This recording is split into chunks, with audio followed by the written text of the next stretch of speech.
Hay, nakakapagod talaga, ang daing ni Amara, isang dalaga sa edad na 25, habang iniunat ang kanyang pagod na katawan. Siya ay isang kasambahay sa malawak na rancho ng pamilyang Guevara, isa sa mga pinakamakapangyarihan at mayayamang pamilya sa Ilocos.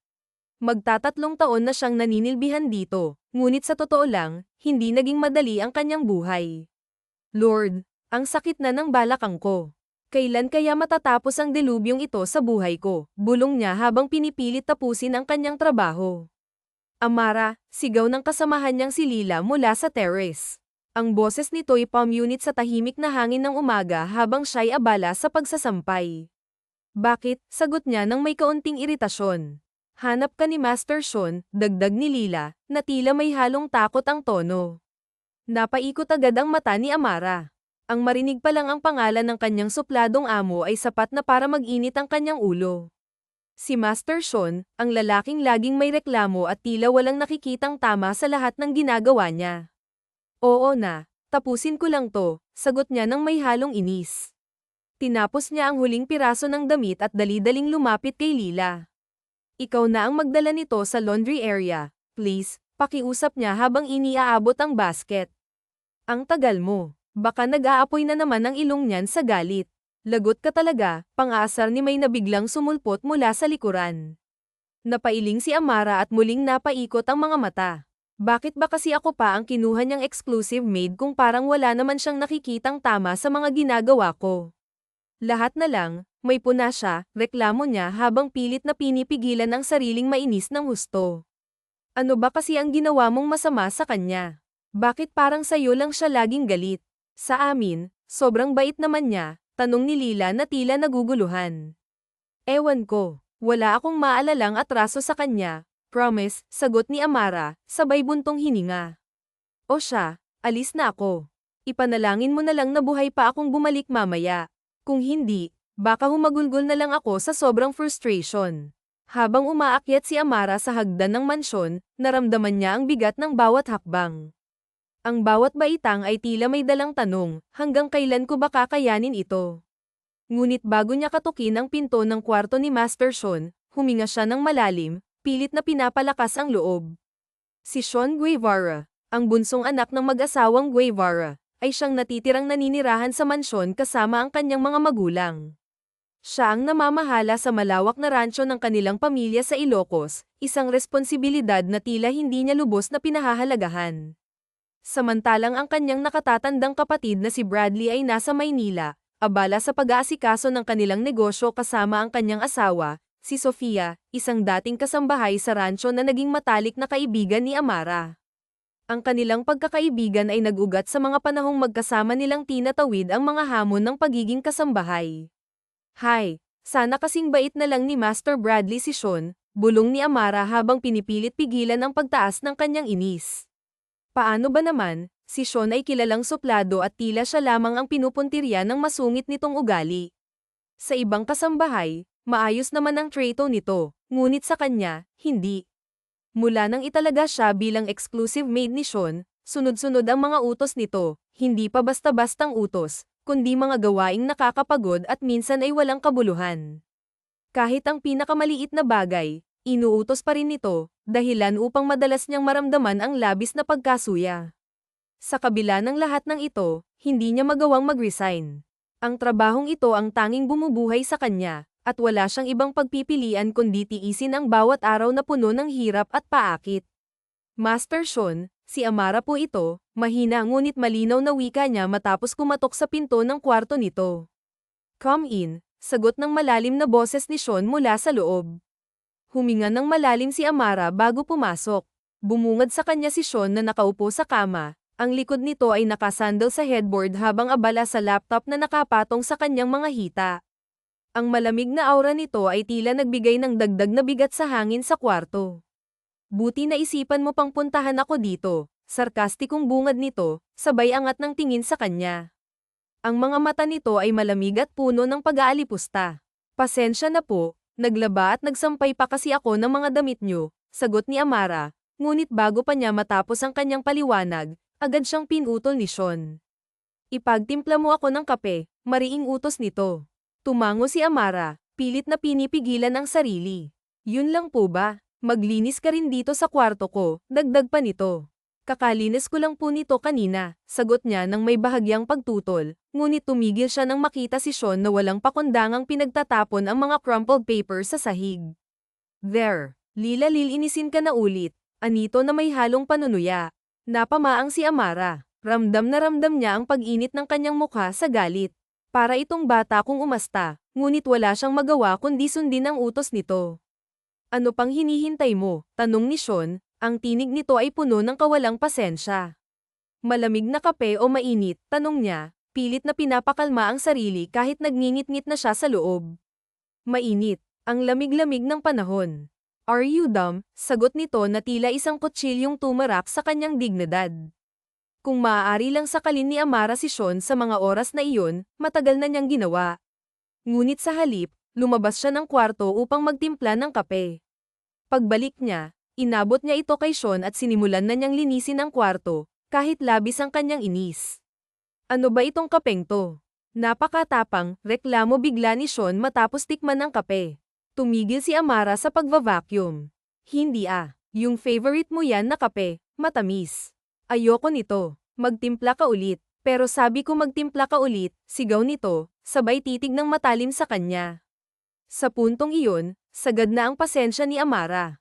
Lahat ng hirap, lahat ng pagod, lahat ng pagpapahirap ni Sean sa kanya ay biglang sumiklab sa kanyang isipan. Galit siyang lumapit kay Sean at inagaw ang kape nito. Uminom siya ng diretso mula sa tasa. Hindi naman matapang hiyaw niya. Ang boses niya ay nanginginig sa galit. Nagulat si Sean, tila natameme sa biglaang agresyon ni Amara. Sabi mo matapang, ulit niya, ang mga mata niya ay puno ng galit habang nakatitig sa amo. Sinisigawan mo ba ako? Ani Sean na ngayon lang nakabawi sa gulat. Sinisigawan mo kasi ako nang walang dahilan. Sabi mo matapang, hindi naman, sagot ni Amara, ang mga luha ay nangilid na sa kanyang mga mata. Sa unang pagkakataon sa 3 buwan, umiyak siya sa harap ng kanyang amo. Nagulat si Sean sa nakita. Hindi niya inaasahan na ang kanyang mga salita at kilos ay magdudulot ng ganitong reaksyon mula kay Amara. Pasensya na po, huwag niyo po akong tanggalin. Magtitimpla na lang po ulit ako, sabi ni Amara, ngunit halata sa kanyang boses na hindi taos-puso ang paghingi ng paumanhin. Alam niyang kailangan niyang sabihin iyon, kahit labag sa kanyang damdamin, dahil takot siyang mawalan ng trabaho. Napansin niyang bahagyang bumuka ang labi ni Sean, tila may nais pang sabihin, ngunit tinalikuran na niya ito bago pa siya makapagsalita. Dahan-dahan siyang bumaba sa kusina, pilit na pinipigilan ang mga luhang gustong kumawala. Habang nagtitimpla ng kape, hindi niya napigil ang mapaluha.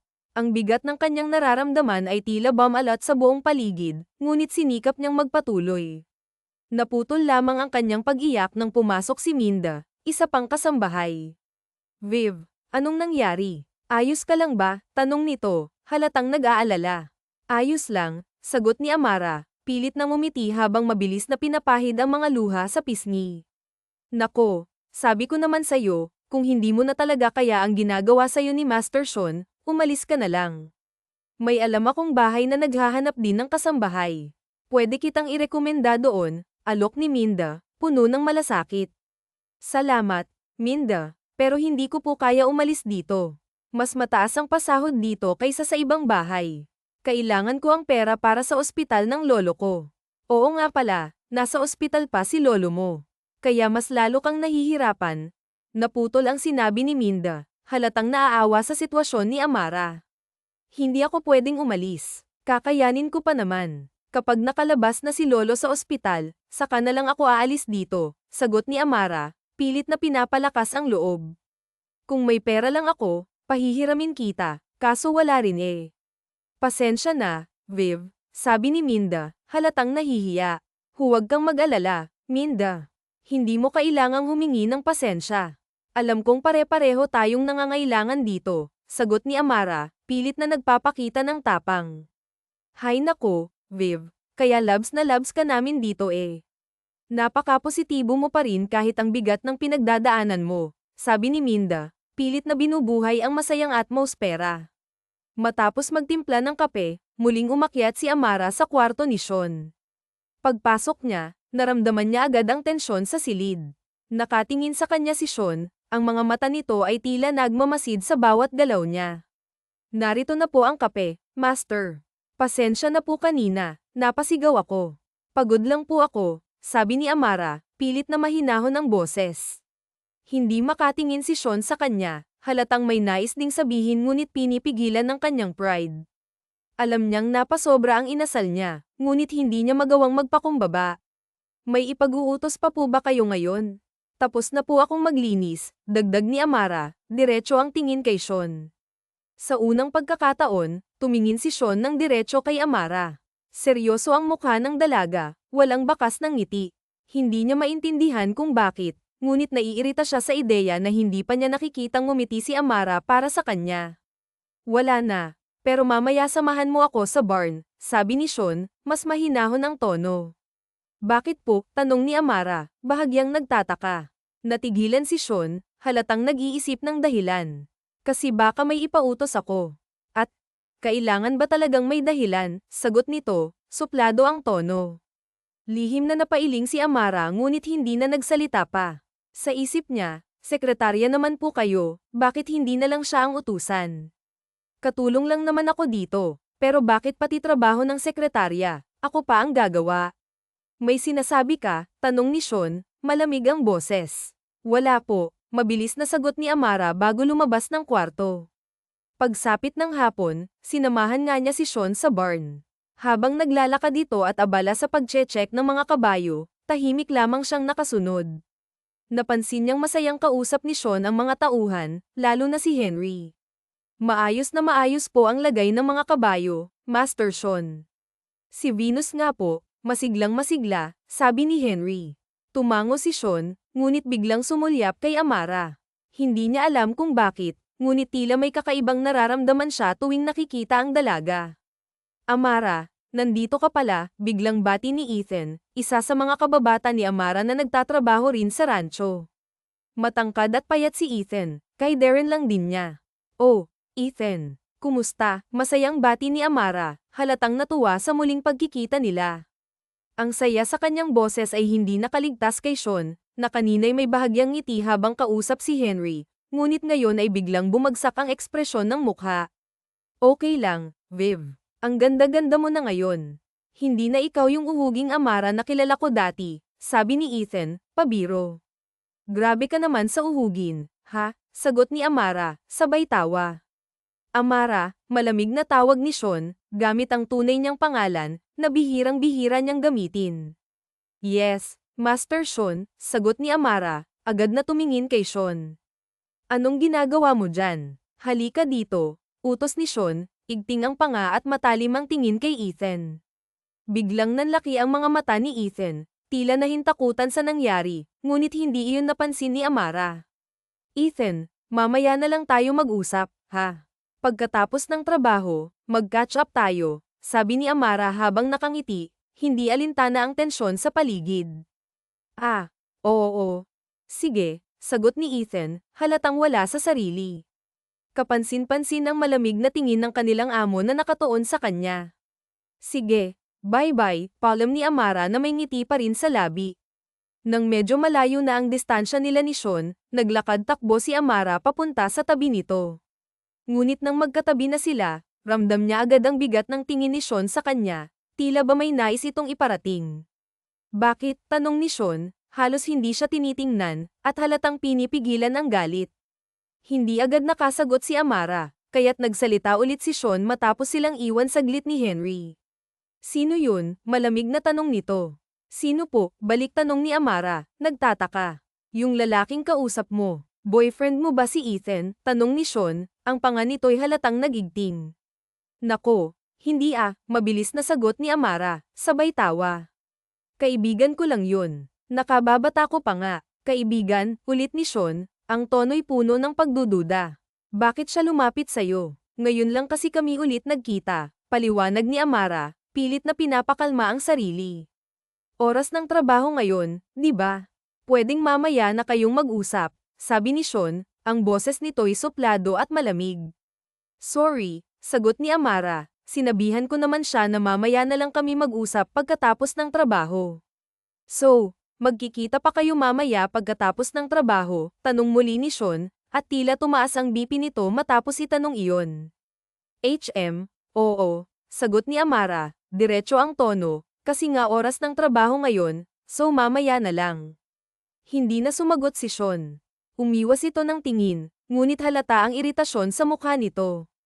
Huminga ito ng malalim, habang si Amara na may walang kamalay-malay sa nararamdaman ng amo.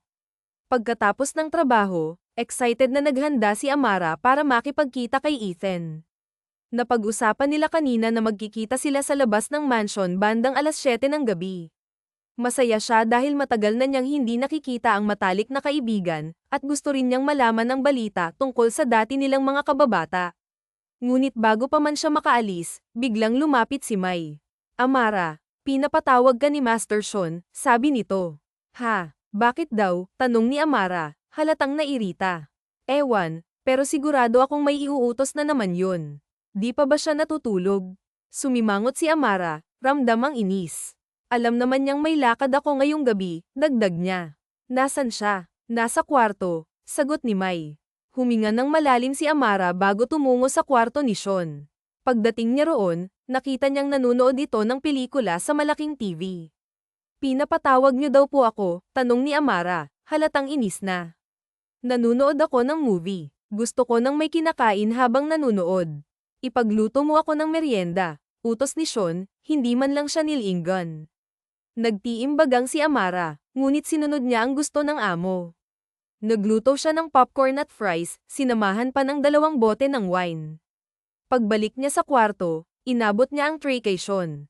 Eto na po, sabi niya, pilit na pinipigilan ang inis. Ngunit imbes na tanggapin, sumulyap si Sean sa wine at nagsabi, gusto ko ng iba. Palitan mo, hindi mo pa nga tinitingnan, sagot ni Amara, nakangiti sa gigil. Ayan, nakita ko na. I don't like that, yung isa ang dalhin mo dito, sabi ni Sean, tila ng asar.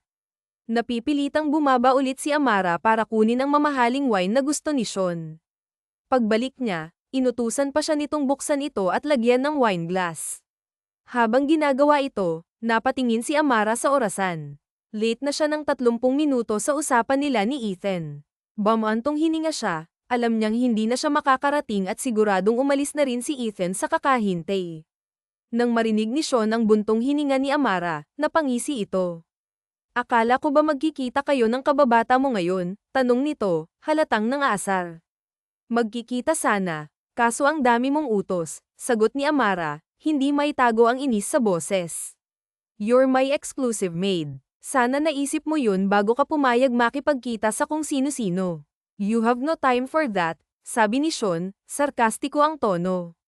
Hindi pa tapos ang trabaho mo hanggat hindi pa ako natutulog. Oy, parang ang laki yata ng ngiti mo puna ni Minda at Lila sa kanya. Anong meron humag-KCK si Amara? Niyaya ako ng kababata kong lumabas. Hala, si Cruz mo ba? Hindi, pero wala pa kasing nagyayaya sa akin Tsaka ililibre daw ako, hindi na rin ako nakakapamasyal dito. Kaya pala ang laki ng ngiti mo. Sana all ipagkakalat namin ta. Hoy, huwag na. Nakakahiya, parang tanga naman Tawa ni Amara, pero tinutuon ng 2 sinabi chicken nila sa iba na may date si Amara at narinig yun ni Sean dahil saktong kakalabas lang nito ng kwarto. What are you talking about? Tila kulog ang boses sa lalim na tanong ni Sean.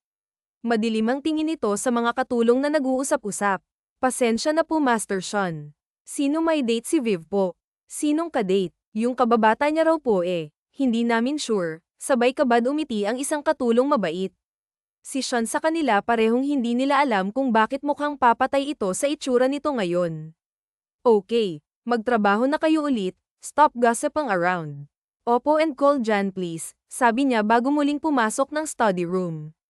Naupo siya sa swivel chair at nagpaikot-ikot doon habang nag-iisip at naghihintay ang mga kamay niya ay magkahawak at ang mga mata ay madilim. Pinapatawag niyo po ako, tanong ni Amara pagpasok. Pack your things now, sasama ka sa akin sa Batangas, mabilis na sabi ni Sean. Ha, Lila trabaho ako dun we stay there for 2 weeks bakit kasama ako because? You're my exclusive maid, nakalimutan mo na ba, masyado bang lumilipad ang isip mo sa ibang bagay, nakakalimutan mo na ang trabaho mo, pero day off ko na sa Sunday and lilalakad din ako, mahinang sabi ni Amara. Nagtaas ng kilay si Sean at lumas siya, hindi sa tuwa kundi sa galit. Lakad, anong lakad dit? Sabay halakhak niyang nakakainsulto. Tumalimang tingin ni Amara sa kanya.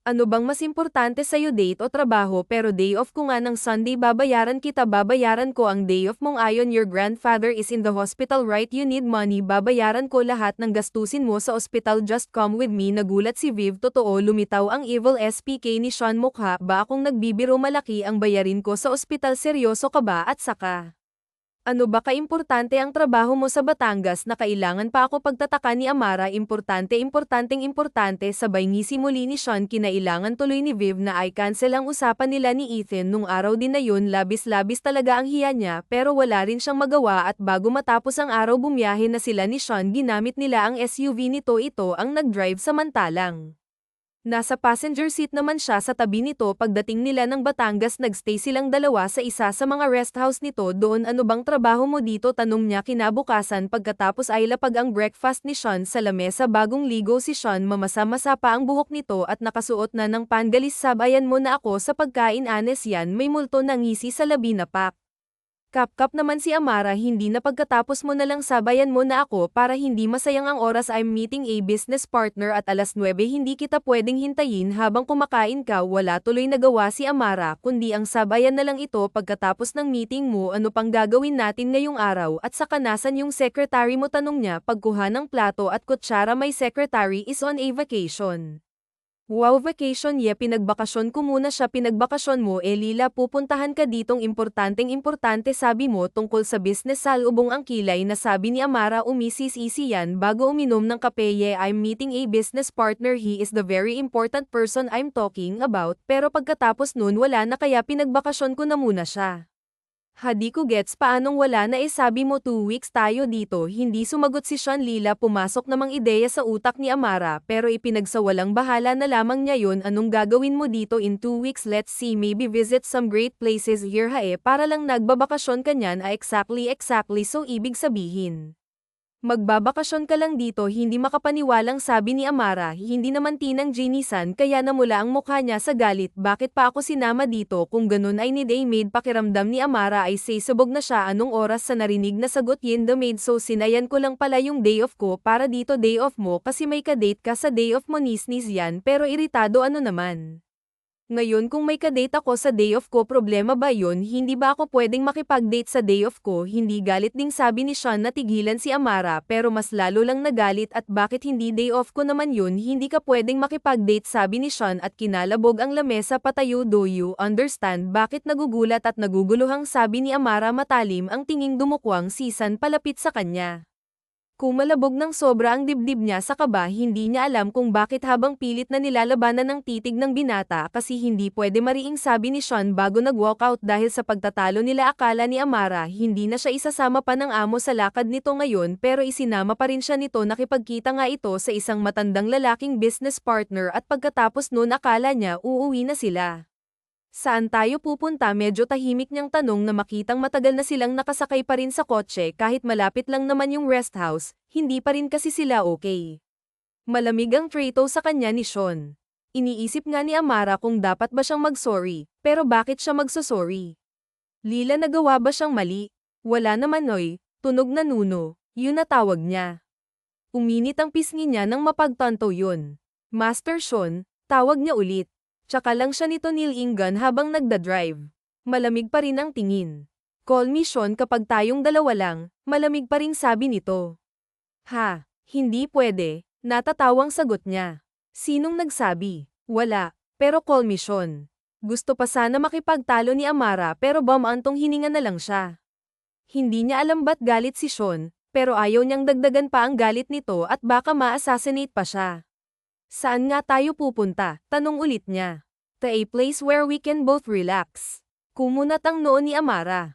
Saan naman yun? Takot ka ba sa dagat or any types of bodies of water? Imbes sa itanong nito.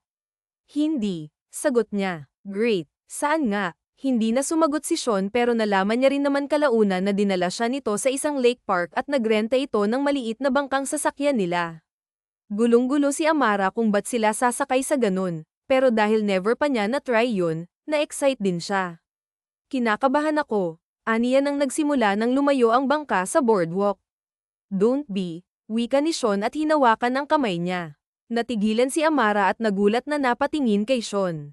Seryoso itong nakatitig sa kanya, at sa intensidad ng titig nito, gustuhin niya mang magtanong kung bakit nito hinahawakan ang kamay niya, hindi niya magawa. SH*T. Para kaming magjowa nito. Naloloko na sa kaloob-looban na, wika ni Amara sa utak niya. Sobrang lakas ng tibok ng puso niya. Imbes sa tubig at paligid siya tumingin, sa isip niya ay nasa kamay ng amo na nakahawak sa kanya ngayon.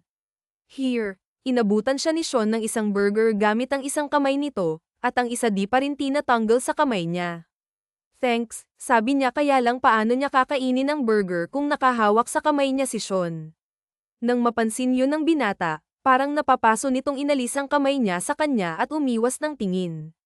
Napalunok si Amara at pinamulahan bago nagsimulang kumain. Ilang segundo silang tahimik bago nagbukas ng topic si Sean. Do you like him? Tanong nito. Sino? Litong tanong ni Amara pabalik. Umigting ang panga ni Sean. Yung kadati mo sana sa linggo. Gusto mo ba siya? Bakit hindi ka makasagot? Bawal ba? Pagsusuplado na naman ni Sean. Hindi sa bawal. I mean, sagutin mo na lang. Do you like him or not? Akala ko ba ang kapatid kong gusto mo? Nanlalaki ang mga mata ni Amara sa narinig. Paano mo nalaman na gusto ko yung kuya mo? Everyone knows, nag-iwas ng tingin si Sean. So hanggang ngayon si kuya pa rin ang gusto mo. Bakit ka makikipag-date sa kababata mo kung si Kuya Bradley ang gusto mo? Napakurap-kurap si Amara, saglit na nalito sa kung anong dapat sagutin muna. Gusto ko lang mag-entertain ulit ng ibang lalaki kasi tumatanda na din ako, masama ba yun? Her only 24, matanda na din yun, no? Tsaka bihira lang na may mag-aya sa aking lumabas, baka hindi ako makapag-asawa, sagot niya. Kung makapagsalita ka, parang kahit sinong magyaya sa'yo papayag ka. Tumawa si Amara, pwede. So, kung hayain kitang lumabas, papayag ka, seryosong tanong ni Sean at dumiretso na ang tingin sa kanya. Nawala ang ngiti ni Amara at napapigil siya sa paghinga. Bakit mo naman ako aayaing lumabas? What do you think? Ano ba ang rason ng lalaki kung bakit nila niyayaya ang babaeng lumabas? Ano sa tingin mong intensyon ko? Natawa si Amara sa kaba. Pakikipagkaibigan. Sumanggid si Sean, kapag kanan ay ngumisi tila ba na-amuse sa sagot niya. How about this? Pakikipagkaibigan pa rin ba ang ganito? Alin, natigilan si Amara nang biglang dumukwang si Sean at hinayla ang kanyang braso, dahilan para halos sumubsob siya dito, pero bago pa siya sumubsob, sinapunan ni Sean ang kanyang mukha at walang ano-ano'y siniil siya ng marahas na halik. Nanlalaki ang kanyang mga mata at hindi siya nakagalaw sa labis na gulat hanggang sa matapos si Sean sa halik. Tameme siya. How about that? Namamaos ang boses at namumungay ang mga matang tanong ni Sean. Bakit mo ginawa yun? Naghahabol pa ng hiningang tanong ng dalaga. Mabilis din ang tibok ng puso niya at parang anytime ay sisabog na yun. Ngumisi si Sean. What do you think? Napalunok si Amara at hindi nakapagsalita. Naging tahimik siya buong oras sa kakaisip kung bakit siya hinalikan ni Sean. Ayaw sagutin ng binata, at may naiisip na rin siyang posibilidad pero ayaw tanggapin ng puso niya. Natatakot siya, nalilito. Gusto ba siya ni Sean kaya siya nito hinalikan o pinaglalaroan lang siya nito? Lutang siyang naglakad pababa ng bangka nang dumaong na sila ulit. Akmang maglalakad na sana siya, tulala, nang hinuli ni Sean ng rest niya. Hinarap niya ito at nakita ang matinding pag-aalala sa mukha nito. Amara, are you okay? Nababahalang tanong ng binata. Marahan siyang tumango. Okay lang, aniya at binawi ang kamay mula dito. Sa pagbawi niyang yun, nakaramdam ng labis na takot at kaba si Sean. Naisip ni Sean na nagalit siguro si Amara sa halik niya, na hindi nito yun nagustuhan. Sa bagay, bakit naman ito magugustuhan yun? Naging suplado at malupit siya dito, sobra-sobra ang pagpapahirap na ginawa niya sa dalaga tapos bigla niyang hahalikan. Napahilamos ng mukha si Sean sa frustration, hindi niya alam ang gagawin. Kusa na lang gumalaw ang katawan niya at niyakap mula sa likod si Amara na natigilan sa paglalakad dahil doon. I'm sorry, Viv. Please don't be mad at me. Hindi ko na uulitin yun, gulat na gulat si Amara, Ramdam na ramdam niya ang takot sa boses ni Sean, mas lalo siyang naguluhan. Master Sean, gulat na tawag niya. Sean, I said, call me Sean, nakayakap pa ring sabi nito. Sean, bitawan mo ako. I'm sorry, love. Masyado akong nadala sa nararamdaman ko. I won't do it again.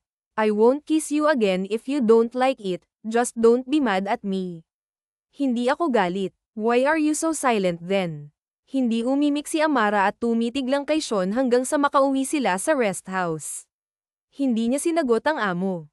Minabuti na lang tuloy ni Sean na umuwi na lang ulit sila ng Iloilo sa Rancho Guevara.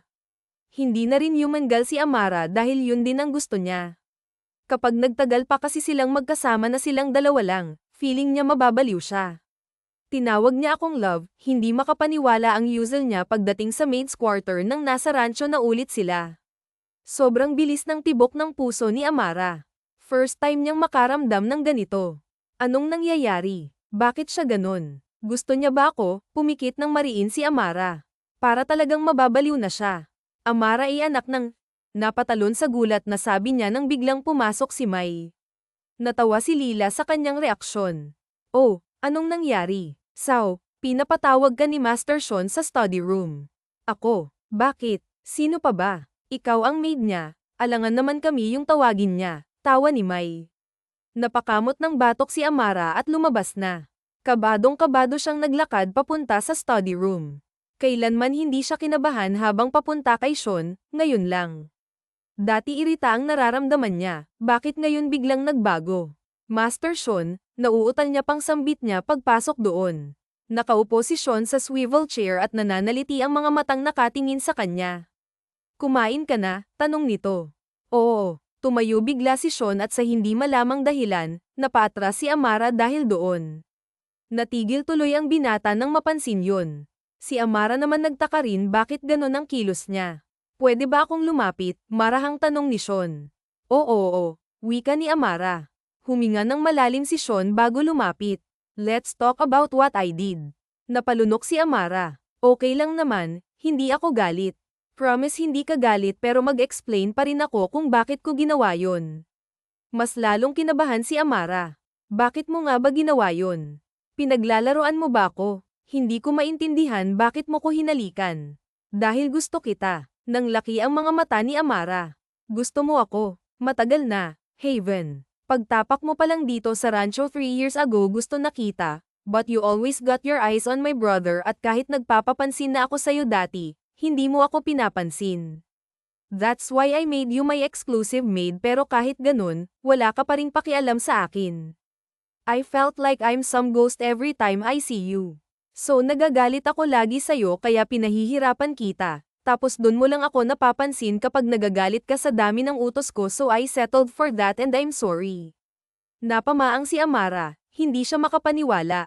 Akala ko pag alis ni kuya dito mapapansin mo na ako pero hindi pa rin pala dumagdag pa yang kababata mo. I feel threatened. Pakiramdam ko wala na talaga akong pag-asa kung hindi ako kikilos ng maayos and the kiss na dala ako sa pagkasabik sa'yo. I'm so sorry. Okay lang tulalang sagot ni Amara. Are you okay? Oo, gulat lang. I mean alam kong nagkagusto si Master Bradley kay Sofia pero ikaw sa akin parang imposible ako talaga. Umigting ang panganisyon. Please don't mention my brother here. Hindi pa rin nawawala ang matinding selos ko sa kanya. Naalala bigla ni Amara ang sinabi nito kanina. 3 years. Totoo ba? Ganon katagal? Yes. Pumungay ang mga mata ni Sean.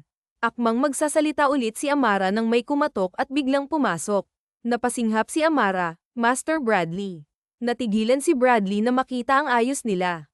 Sorry, did I disturb you guys? Umiling-iling agad si Amara. Hindi pero ano pong ginagawa nyo dito si Sofia H. Hindi ko siya kasama Viv. Pwede bang makausap ang kapatid ko ha? Assure nilingan ni Viv si Sean. Madilim ang tingin nito sa nakatatandang kapatid pero nang sumulyap sa kanya ay lamambat ang tingin nito. Muling bumilis ang tibok ng puso ni Amara at bago pa siya mahimatay ay lumabas na siya doon. Ngumisi naman si Bradley kay Sean. What's that? Umamin ka na sa kanya. Shut up kayo na kung kayo na please brace yourself. Ikaw na lang ang inaasahan ni Mama sana sa mga arranged marriage setup ng pamilya natin. If she finds out you're into our maid to she'll probably raise hell. Now I won't let anyone ruin this good anyway. Nagsimula na sa paglatag ng totoong pakay si Bradley pero lumipad naman ang utak ni Sean simula ng araw na iyon hinayaan na ni Sean ng sarili na kumilos gaya ng gusto niya talaga pagdating kay Amara hindi na siya naging suplado at hindi na rin ito inuutos-utusan ng marami. Ang ginagawa niya lang ay nagkukunwari siyang mauutes, pero gusto niya lang talagang nasa malapit ang dalaga. At kung dati kaya pang pigilan ng selos niya sa mga lalaking umaaligid dito, ngayon hindi na. Ano na namang problema mo? Tanong ni Amara sa kanya. Padabog niya kasing sinara ang pinto ng kanyang kwarto. Bad trip siya. Nakita niya lang namang humalik si Ethan sa pisngi ni Amara. Ano sa tingin mong problema ko ngayon, Haven? Malamig at nanghahamang tanong niya. Tumawa si Amara. Sa pisngi lang yun. Sa pisngi lang yun. Paklang tumawa si Sean at muling nagtanong na, nagustuhan mo. Hindi kasi hindi siya si kuya, wika niya. Bitter. Bakit na naman nasali ang kuya mo dito? Kasi siya ang gusto mo o hindi na si Ethan na? Ano bang sinasabi mo? Alam mo kung nagseselos ka, magselos ka lang. Hindi yung nagagalit ka. Ba't sa akin ka nagagalit? Kasalanan ko bang hinalikan ako nun? Malay ko ba hindi ko naman alam na gagawin niya yun. Nagtiimbagang si Sean at Lam para panasan ng pisngi ni Amara kung saan humalik si Ethan. I don't want other guys kissing you, HM, hindi tayo. Uy, kailan magiging tayo? Diretsong tanong niya. Pagputi na ang uwak, sagot ni Amara at tumalikod na para sana umalis na, pero hinawakan ni Sin ang braso niya at pilit siyang pinaharap muli.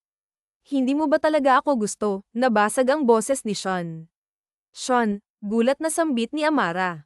Si kuya pa rin ba? Hindi umimik si Amara. Tumango-tango si Sean kapag kuwan ay binitawan ng kamay ni Amara. Alright, I understand. Iwan mo na ako, pero leave please, sabay talikod ni Sean para hindi makita ng dalaga ang pagbanho. Si Amara kundi iwan siya, paglabas nito tsaka siya nagmura.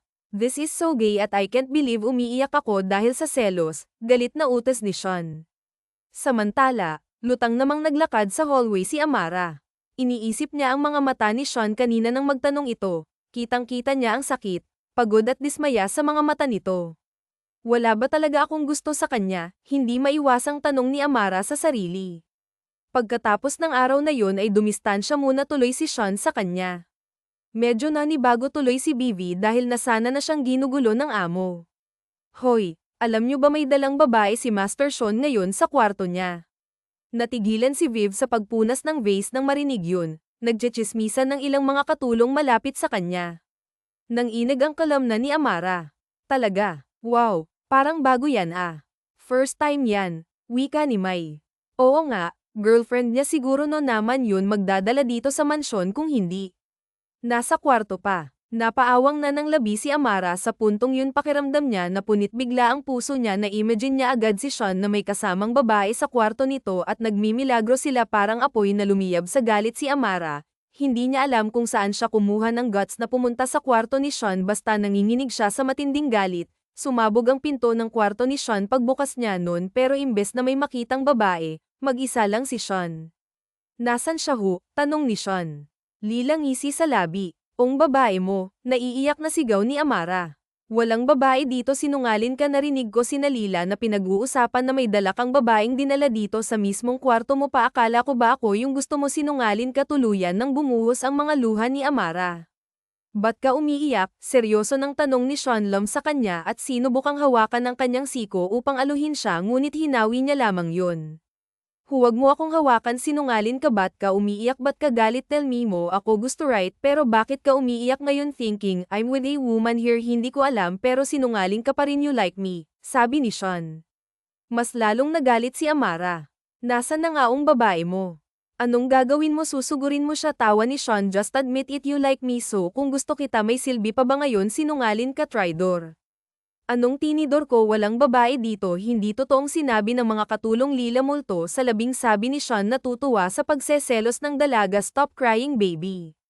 Walang ibang babae, wala akong iba, sinungaling. Ask that ma, then malalaman mong inutusan ko lang siyang ipakalat ang kwentong yun. Ano, natigilan sa pag-iyak na sambit ni V, humalakhak si Sayan at niyakap siya. I'm sorry, I just really want to know kung magseselos ka ba o hindi, kung wala ka ba talagang nararamdaman. Sira ulo. Bahagyang lumayo si Sean para matignan siya ng maayos habang bang nakangisi. Gusto mo ako, Amara? There's no doubt about that. Hindi tanggi ni Amara. Then how can you explain the drama you made? Siguro merong kahit kaunti, pero kahit kaunti, Haven, masaya na ako ni Sean at dumukwang para halikan siya. Hindi alam ni Amara kung bakit imbis na itulak ang binata ay kusang pumikit ang mga mata niya. Hinayaan niyang halikan siya ni Sean at dahil sa ginawa niyang yun, alam niyang hindi na talaga siya makakatakas ngayon sa binata. Siguro nga nahulog na rin talaga siya kay Sean. Ayaw niya lang aminin agad dahil naiirita pa siya sa lahat ng mga pagpapahirap nito sa kanya noon, pero hindi niya rin talaga may kakailan na gusto niya rin ito at ngayon hahayaan niya nang lamunin siya ng nararamdaman. You're mine now, lock. Tapon susi, alisan. Tapon susi, baliw-baliw saw. Girlfriend na kamatahatam, ang tagal kong pinangarap. Emosyonal pang saad ng binata. Ewan ko saw, halikan mo na lang ako, wika ni Amara. Oh. Tumawa si Sean Adka na agad sali ko. Uminit ang pisngi ni Amara. Hindi siya makapaniwalang kanina lang ay galit na galit siya, ngayon sobrang saya ng puso niya. Girlfriend siya ni Sean, gaano siya kamahal ng Diyos para bigyan siya ng lalaki hindi niya naman hiniling. Sean, galit na tawag ni Victoria Cross sa anak. Paglipas ng 3 buwan may nabalitaan na lamang siyang hindi maganda. Yes ma'am, nakangiting tanong ni Sean. Umiling-iling si Victoria Cross. Anoong narinig ko na nakita kang kayakap ang isang katulong sa kitchen area na may relasyon daw kayo? Please tell me those are just rumors. Nawala ang itas sa labi ni Sean, agad siya nagseryoso. It's true ma'am, may relasyon kami ni Javian. What, anak? Mahal ko si Haen ma'am, ayokong magpakasal sa babaeng hindi ko mahal. Please give us your blessing. No, pinayagan ko na ang kuya mo dahil nandyan ka pa naman. Now you're going to do this ma'am, hindi ko matatanggap. Break up with her. Ano na lang ang mukhang may haharap ko sa mga kumari ko nito. Oh my god, iisipin nilang cheap ang pamilya natin dahil 2 katulong ang naging daughter-in-law ko. Nagtiimbagang si Sean. Is that even a big deal? At least hindi sila criminal mom. No please, sorry mom, I won't break up with her. I love her. 3 taon akong nagtiis at naghintay, ibigay nyo na sa akin to please. I'm sorry din anak, but no, sabi nito bago nagmarch sa palabas ng pinto. Napahilot na lamang ng sentido si Sean. Kinausap niya na tuloy agad si Amara tungkol doon para kung sakaling kausapin man ito ng ina ay handa na ito. Tama naman kasi ang mama mo, parang nakakahiya nga, nakatulong kami, hindi ka ba nahihiya? Tanong ni Amara. No, hindi ko maintindihan kung saan ang nakakahiya doon. Javian, desente naman ang trabaho nyo. Lila, kalakihan ng kita sa aming rano, masipag ka at inuuna lagi ang pamilya. What's embarrassing about that? Kinagat ni Amara ang pang-iibang labi at niyakap si Sean. Mahal mo kasi ako kaya ganyan ka magsalita. Kung hindi mo ako gusto, malamang katulad ka rin mag-isip ng mama mo. Is that what you think? Sumimangot si Sean. Tumawa si Amara. Oo, bamantong hininga si Sean. Basta kapag kinausap ka ni mama, huwag kang papayag na makipaghiwalay sa akin. Ganun nga ang nangyari. Hindi natapos ang araw na hindi nakipagkita si Victoria Cross kay Amara. Kabadong-kabado si Amara. Napaka-strict ng vibes ng ginang at masama pa ang tingin sa kanya. Ramdam na ramdam niya ang galit nito nang maupo ito sa harap niya. Nasa veranda sila.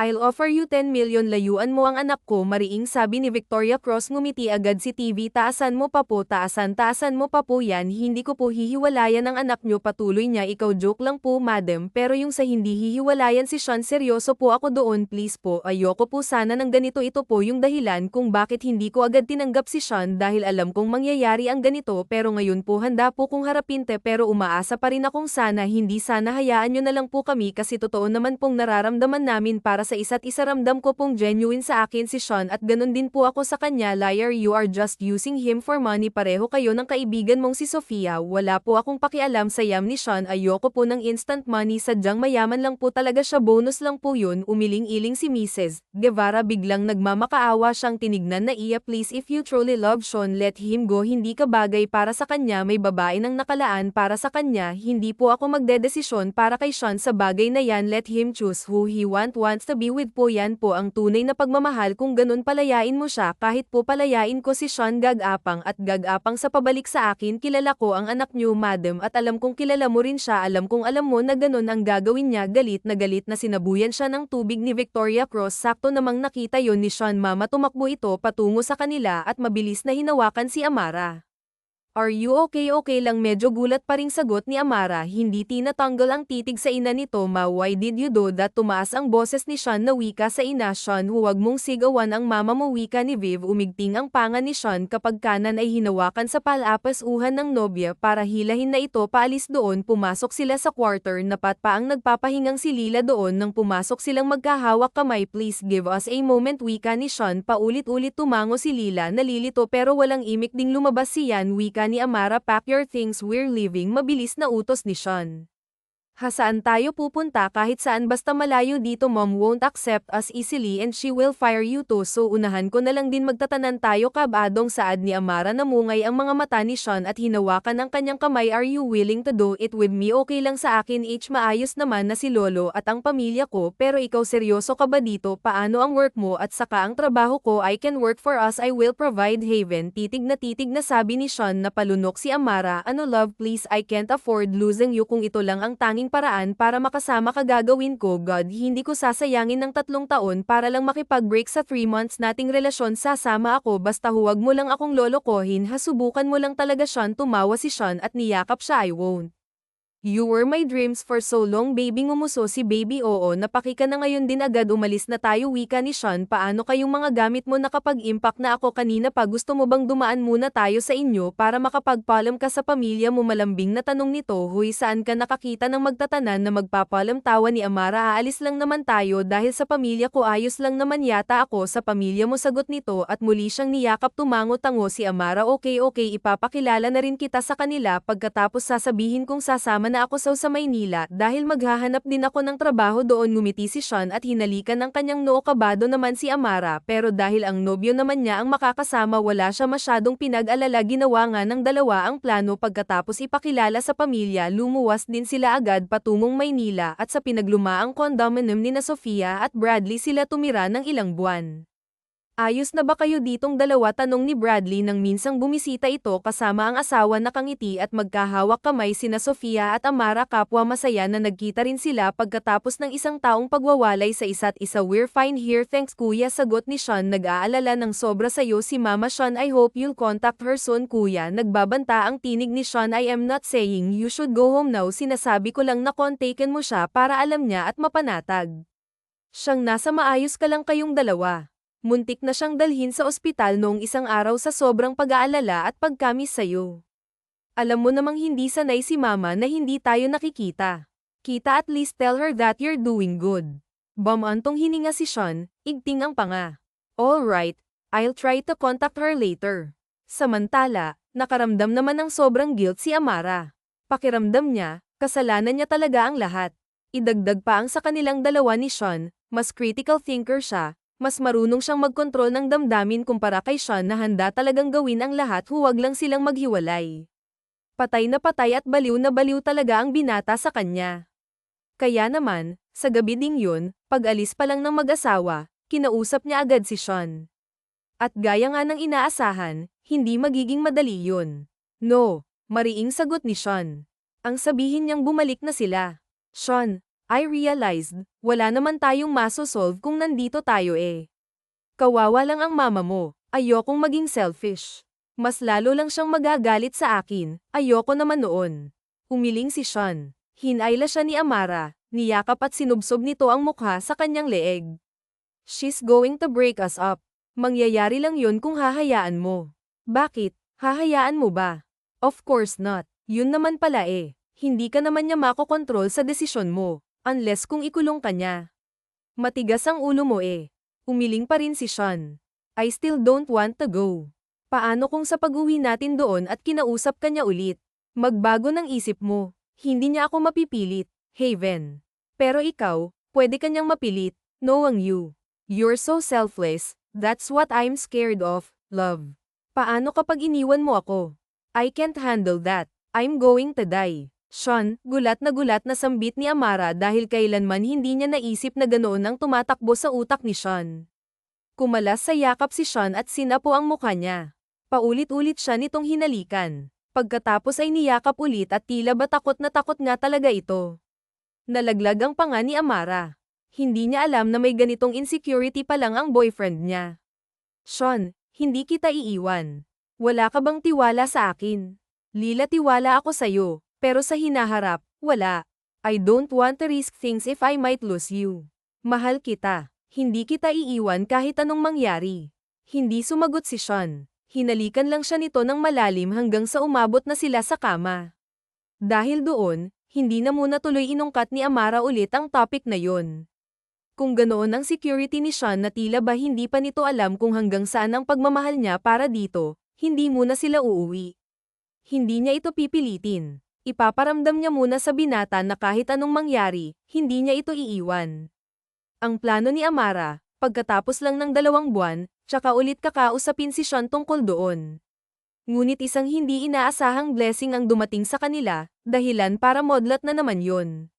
Ano? How is the result? Excited na tanong ni Sean. Positive, ani Amara sabay lahad kay Sean ng 3 pregnancy test kit na parehong may 2 pulang guhit. Nagpaulan ng mura si Sean at kulang na lamang ay magtatatalon sa tuwa. Thank you, Jan. Thank you. Hindi mo alam kung paano mo ako napasaya ngayon. Kinakabahan ako, Sean. Paano kung hindi ako maging mabuting ina? Don't say that. Magiging mabuting magulang tayo. Pinapangako ko yan. Ibibigay nating 2 ang magandang buhay para sa anak natin. You will be a great mother. Ngayon pa lang, paano ang arte-arte mo? Sabay irap ni Amara. Humalakhak si Sean. Pagkatapos ay hinalikan ng kanyang sentido. I love you. I can't wait to see our baby. Sana babae. Ikaw, anong gusto mo? Kahit ano basta kamukha mo. Ngising-ngisi yan. Grabe ka na talaga. Wala ka na bang ibang iniisip kundi ako? Baliw ka na. At least baliw sa'yo. Kaya naman sa iba, subukan mo lang talagang mabaliw sa iba. Lalayasan talaga kita. Isasama ko ang anak mo, banta ni Amara. Matalam ang tingin na dinuro pa si Sean. Humalakhak si Sean. I'm not scared. Hindi naman yata mangyayari. I can only see myself crazy for you. Dapat lang, kasi ganyan din ako. Ngumisi ang binata, pagkatapos noon ay dumukwang para patakan ng halik ang labi ni Amara. Pagkatapos noon, pinadulas niya ang isang ring sa daliri nito. Natigilan si Amara, nanlaki ang kanyang mga mata nang makita ang singsing. Sean, ano to? Ba't may singsing? Para saan ba ang singsing? Matalam na tinignan ni Amara si Sean dahil sa pamimiloso po nito. Suntukin kaya kita. Humalakhak naman si Sean. Nababaliw na talaga kay Amara. That's a sign of my promise. I will marry you. Namangha si Amara. Seryoso ka na ba dyan? Wala na bang bawian to? Mukha pa namang mamahalin. Kapag niloko mo ako, isasangla ko to. Umalingaw-ngaw muli ang tawa ni Sean sa buong living room ng kanilang kondo. Wala talagang araw na hindi siya masaya kapag kasama ang taong mahal niya. You and your crazy thoughts. Isipin mo na ang gusto mong isipin, kahit alin sa mga yan, walang mangyayari. Hinding-hindi na kita pakakawalan. You are trapped with me since the day you kissed me back. Ikaw din, trap ka na rin sa akin. Binigyan mo ako nito eh. Subukan mo lang talaga, kunwaring banta ni Amara. Napakasaya ng buhay ng dalawa habang nagbubuntis si Amara. Iniwasan muna nila ang mga bagay na makakapag-stress lang kaya naman imbes na isipin ang tungkol sa problema nila sa pamilya ni Sean, mas nag-focus sila sa binubuong pamilya at sa nalalapit na panganganak ni Amara. Hinggang malalim, Mrs. 1, 2, 3, push, anang doktor sa kanyang panganganak. Walang hiya ka kasi. Yan, hindi ka na talaga makakaulit, sigaw ni Amara sabay sabunat kay Sean na nasa loob din ng delivery room, dahilan upang magtawanan ang mga naroon. Aray, ano ba yan, love? Last na muna yan. Anong muna? Muling nagtawanan ang lahat. Congratulations. It's a baby boy, anang doktor. Hinihingal sa pagod na tumulo ang luha ni Amara. Bahagya ring naiyak si Sean at hinalikan ang sentido ng fiancé habang paulit-ulit na bumubulong sa tenga nito. You did a great job, love. Our little son is here. Great job. I love you. Thank you so much. Wika ni Sean, pinangalanan nilang dalawa ang kanilang anak ng Cedric Guevara. Yun na nga ang pinakamasayang araw nila sa lahat. Sa pagdating ng kanilang sanggol, pansamantala munang kinalimutan ni Amara ang tungkol sa pag-uwi at pagharap sa ina ni Sean. Si Sean naman, wala talagang pakialam. Wala siyang ibang iniisip kundi si Amara at ang bagong silang nilang anak. Para kay Sean, kontento na siya sa buhay nila ngayon. Wala siyang hinihiling pa, masayang-masaya na siya. Bonus na lang kung tatanggapin pa ng mama't papa niya si Javian at ang anak nila. Hanggang sa lumipas na nga ang 2 taon, hindi pa rin sila nakakauwi at nakakabisita ulit sa Rancho Guevara. Ma'am, may nagdo-doorbell po, sabi ng isang kasambahay na kinuha ni Amara. Sino? Ate Grace. Babae po eh. Medyo matanda na. Kumunat ang noo ni Amara at lumapit na. Pagtingin niya sa monitor, laking gulat niya na makita ang ina ni Sean na nasa labas ng kanilang unit. Mag-isa lang ito. Napamaang ang labi niya. Ano ang ginagawa ng kanyang biyenan dito? Ate, pahawak muna si Oliver. Sige po, ma'am, sagot ng katulong at kinuha na ang bata. Kabado, binuksan pa rin ni Amara ang pinto para sa ginang. Hindi niya alam kung bakit nandito ito ngayon. 2 taon na ang lumipas, pero sa 2 taon na yun ay hinandaan niya ang sarili niya sa ganito. Madam, anya pagbukas ng pinto. Hindi niya alam kung ngingiti ba siya o ano. Kumusta ka? Iya, malumanay na tanong nito sabay mapait na ngumiti. Wala po si Sean dito eh. Pero, galing pa po ba kayong Iloilo? Pasok po kayo, anya at iginiya ito papasok. Nasa trabaho pa po si Sean. Gusto niyo po tawagan ko siya para ipaalam sa kanyang nandito kayo. Ikaw sana ang gusto kong makausap. Iya, tila nahihiya pa nitong putol. Ang masungit na aura noon ay sobrang wala ngayon. Napalunok si Amara. Ako po, nilaibat ng ginang ang tingin sa buong condo unit. Puno ng concern ang mga mata nito. Dito ba kayo tumira ng anak ko sa loob ng 3 taon? Opo, kumusta kayo ni Sean? Maayos ba siya? Tumawag siya minsan, pero gusto ko pa ring malaman kung maayos ba talaga siya dito. Iya, sabi nito. Maayos naman po si Sean. Ginagawa niya po lahat para sa amin ni baby. Mabuti po siyang ama sa anak namin. Napatingin sa kanya ang ginang. Ang anak niyo? Nasaan? Balita ko, lalaki daw. Iya. Is he healthy? Ramdam na ramdam ni Amara ang pagkasabik ng ginang, pero tila pinipigilan nito ang sarili. Nanikip ang dibdib niya dahil doon. Nasa kwarto po si Oliver at opo, malusog naman po siya, sagot niya. Malungkot itong pumiti. Sana makauwi na kayo sa Iloilo. Gusto rin makita ni Alan ang kanyang apo, kahit bumisita lang kayo. Iya. Masaya na kami. Sasabihan ko po si Sean. Siya po kasi ang may ayaw eh. Nasa Iloilo din po yung pamilya ko at 3 taon na din pong hindi ko sila nakakasama. Kaya gusto ko rin po talagang umuwi, si Sean lang talaga. Tumango-tango si Victoria Cross at tila medyo nailang na naman. Actually, iya, pumunta talaga ako dito para humingi ng tawad sa ginawa ko noon. Naging makasarili ako. Hindi ko na kasi maaaring harapin pa ang mga kaibigan ko kung sa isang katulong na naman mapupunta ang isa pang anak ko. Mataas ang tingin ng lahat sa aming pamilya.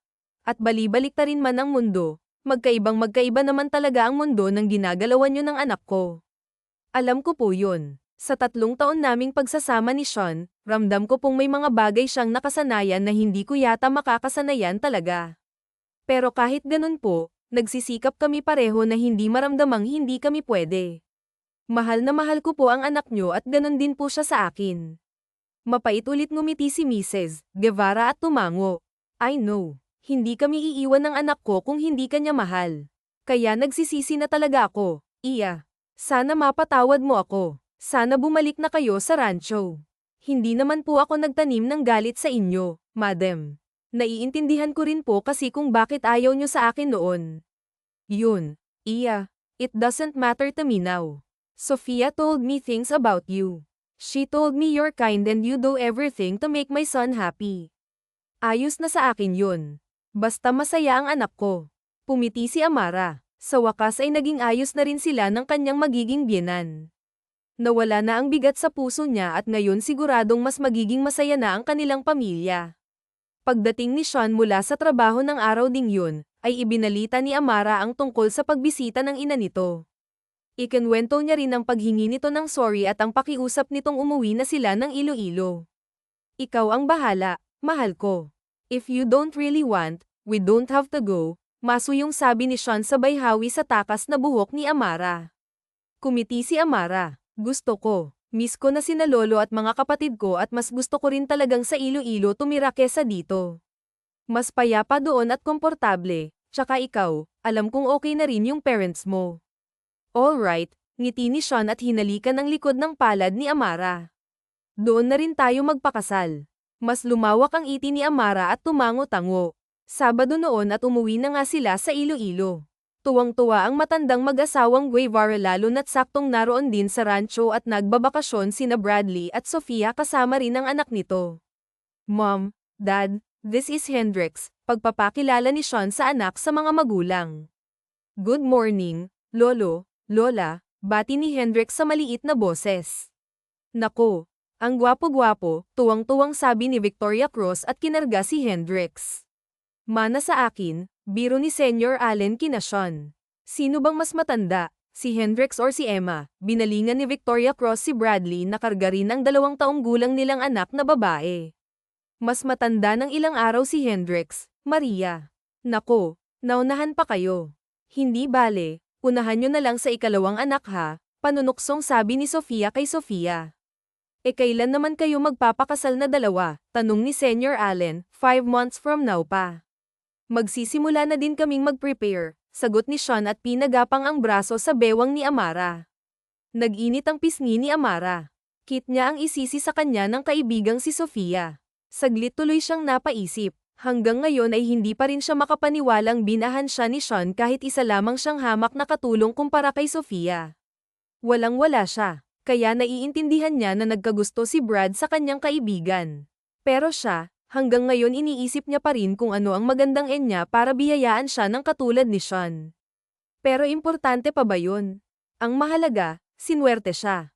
Hindi man naging maganda ang mga taong wala pa sa buhay niya si Sean, nang dumating naman ito'y parang napawi naman lahat ng hirap na dinanas niya.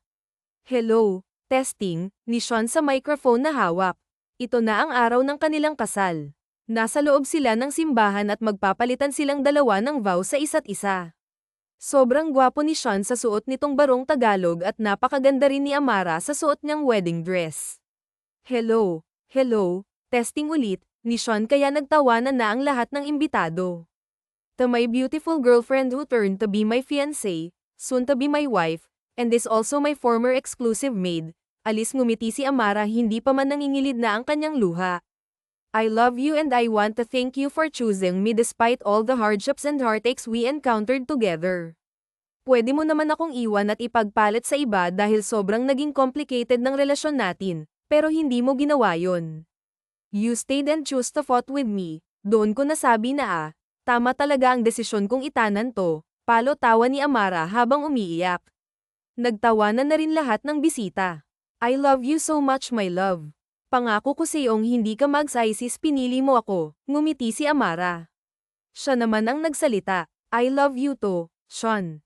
Thank you for being faithful and loyal to me. Sa halos 4 na taong relasyon natin, never mo pinaramdam sa akin na dapat mag-worry ako na baka maghanap ka ng iba. Hindi ko kailanman naramdaman yun. Kaya sobrang grateful ako. Nabasag ang boses ni Amara. Mahal na mahal kita, Sean. Hindi rin ako nagsisisi na pinili kita. Napakabuti mong ama sa anak natin. Sobrang swerte ko sa'yo. Maswerte din ako sa'yo, habol ni Sean. Puro tawanan at iyakan ang naganap sa kasal nilang dalawa. Pagkatapos ng wedding vows ay nagpalitan na sila ng singsing hanggang sa in-announce na ng pare na naganap na silang mag-asawa. You may now kiss the bride, sigaw ng pari. Ngumisi sa isa't isa ang dalawa habang inaangat ni Sean ng belo ni Amara at last. You're mine, bulong ni Sean bago siya siniil ng halik. Pumikit si Amara at sinalubong ang halik ng asawa. Hindi pa rin siya makapaniwala. Parang panaginip pa rin ang lahat ngunit totoo ito. Totoong asawa niya na ang dati niyang amo, ang lalaking ginawa siyang exclusive man na may lihim palang pagtingin sa kanya wakas.